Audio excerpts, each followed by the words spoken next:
If you don't know it, Malta is a small island in the Mediterranean Sea with a population of about 500,000 people. Well, that makes it also a challenge for businesses to be environmental because it is a small space. Due to its small size, there's only so much that can be grown there. The rest of it has to be imported.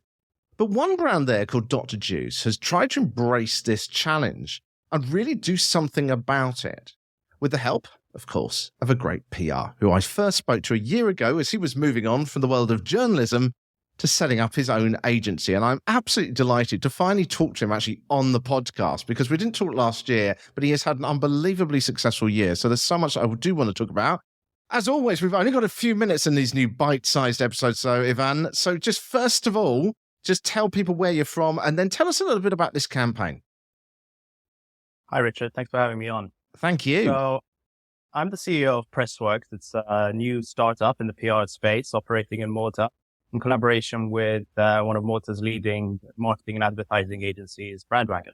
They created this business together a little over a year ago now. And so tell us about the Dr. Juice campaign. I mean, how did that come about and what was your kind of role within that? So this is a really interesting project that I worked on over the past couple of months. Dr. Juice is a healthy food provider here in Malta that has grown quite rapidly. They focus on juice-based drinks and blended drinks, but they also have salads and other kinds of F&B offerings. One of the concerns of the CEO and founder of the business was the volume of litter that was being produced, primarily from their cups. Now, they use compostable cups, but there were issues in Malta with the recycling chain. Because this is from you've got being a small island, like I was just saying in the intro there, isn't it? It's always going to be a challenge, yeah. Yeah, so Malta's the smallest and most densely populated island in the EU, the member state in the EU. And so our waste management is an issue here. It's an issue for nearly any kind of business, whatever kind of business you're in. And there are gaps in our chain, in our recycling chain. Essentially, most of the recycling is done offshore outside of Malta where it's shipped abroad. And that's not very sustainable, not very environmentally conscious. What Dr. Juice have done is by collaborating with another local company, MCL, which produces sustainable plastic options, and by collaborating with Brandwagon, my partner organization, they were able to create a product that is produced here on the island, used here on the island, and fully recycled here on the island. It's the first fully circular option on the island, and they've done it in an affordable way. They're doing it at no profit. The only profit is the island. The island is the only thing that profits, and that's a little bit of copywriting. That's one of our partner copywriters who came up with it, but really fond of. Shout out to Pia. So it's a really strong story here. And you were brought, so what aspect of this? I mean, it almost feels like a bit of a no-brainer story, but you were brought in to kind of market this or to work on messaging. What was your role in that? So this is something we were talking about earlier, Richard and I. It's the relationship between my partner organization, Brandwagon, and mine, Pressworks. They are marketing and brand strategy experts. And what I bring to the table is what I call sort of like adding fuel to the fire. And that fuel is media and news engagement. We should say your you should very quickly just remind people of your background, because, you know, I mentioned in the introduction, you're a former journalist. Yeah, so I was a journalist here at Malta's leading news operation, the Times of Malta, for a little over a decade. And I decided to take the plunge into the PR world when I realized that there was this gap in this market where there wasn't a PR focused agency. Instead, it was either an add-on service to marketing or else lobbying and crisis management work. And I wanted to create a specifically focused PR agency. We're storytellers. We tell stories through our media partners. And that's what we did for Dr. Juice. So we broke the story down into its different components, teamed up with different partners, targeting different target audiences. And we're still actually in the campaign now. So it's still happening. This launched just a couple of days ago.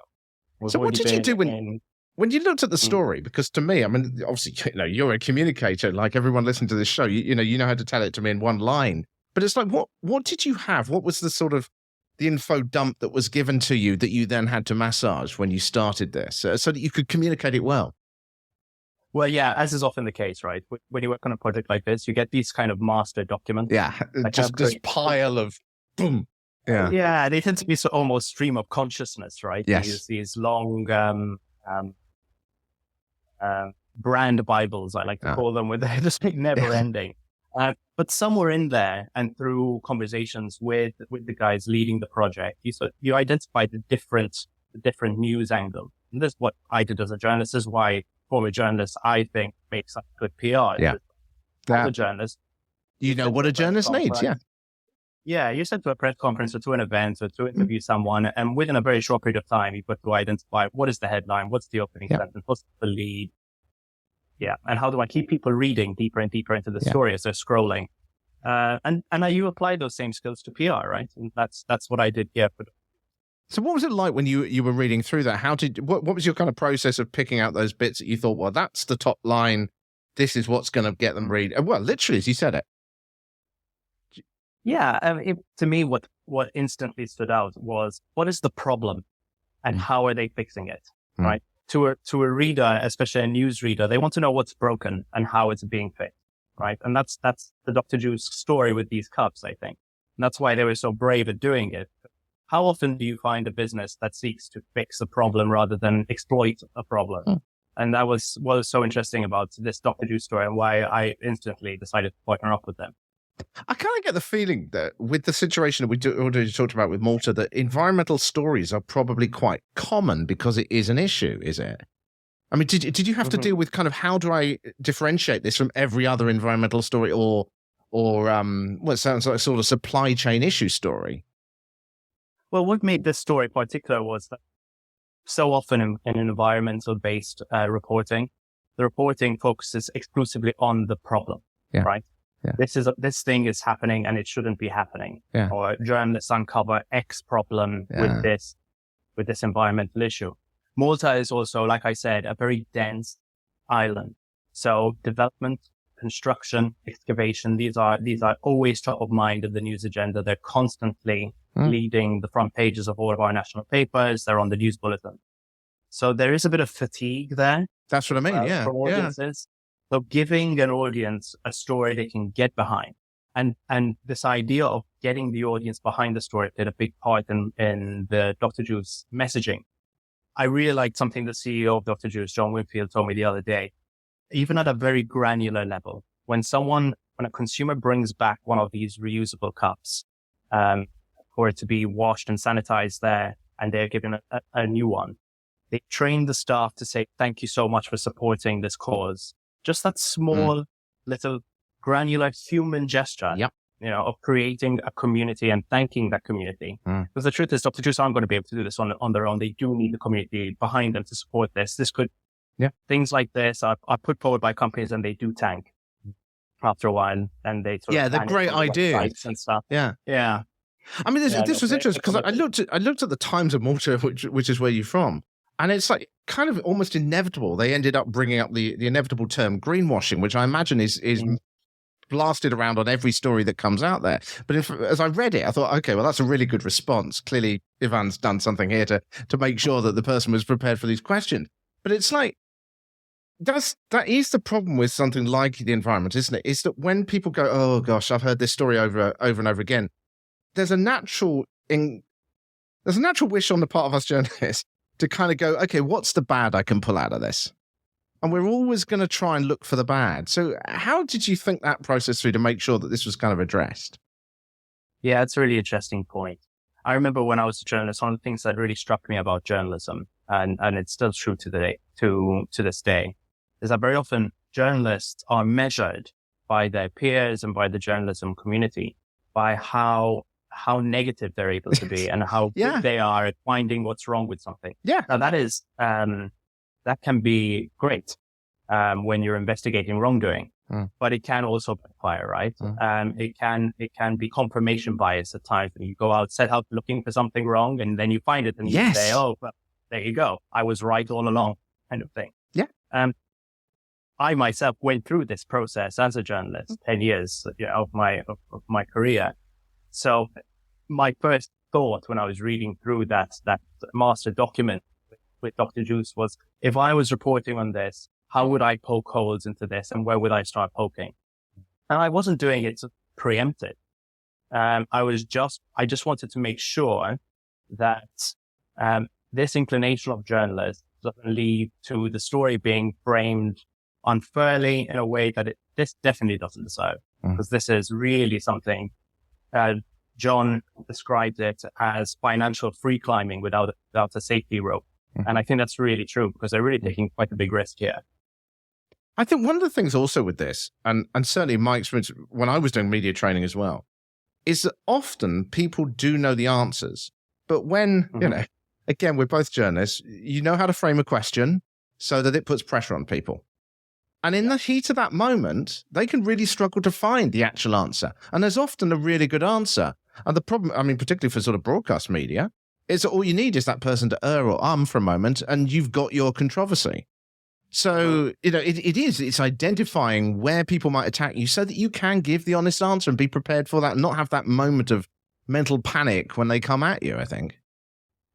Yeah, it really is that. So if your PR consultant has briefed you properly in advance of the interview, these are the pain points that they might press on. If I was interviewing, this is what I would ask you about. Then they're not blindsided. They're not caught in the headlights like you just described. And sometimes that can just be enough to look guilty, right? Exactly. Yeah. Ivan, I want to ask you a little bit about some of the things that you've learned just over the past year, working and building up your agency. Because I'm always trying to get insight into people who are doing things successfully, and you clearly are building something very successful over there. I mean, do you have any thoughts on that you would like to share with people about things that you've learned that perhaps might help them whether they're in India, whether in anywhere around the world, whether in America, wherever? Yeah. Some of the thoughts you've had. Yeah. So Malta is a really interesting jurisdiction in that its size is a weakness, but it's also a huge opportunity. Being so small, it gives you the opportunity to do things at both a local and a national scale at the same time, right? So you can sandbox and you can test things very quickly and get very quick response. And one of the best ways I've found to exploit this is by creating communities. And what I mean by that is not operating in silos individually and not putting up walls between different clients, and different projects, even if they're competitors at times. In such a small jurisdiction as Malta, media budgets are slim, advertising budgets are slim, sponsored content budgets are wafer thin. So are there opportunities where you and another partner can share the cost? Is there a contact that your competitor has that you don't, that you could leverage together? Or maybe not a competitor, but maybe someone in a cousin industry that's related. So thinking that way in Malta has helped me tremendously. It's something that we're working on at the moment with a couple of different projects, and it's working. It's something. Look, I've only been doing this for a little over a year now, so I've seen your feed. Listen, you're being very modest about this because I've seen your feed and you're pumping out stuff. So it's awesome what you've been doing. It's fantastic.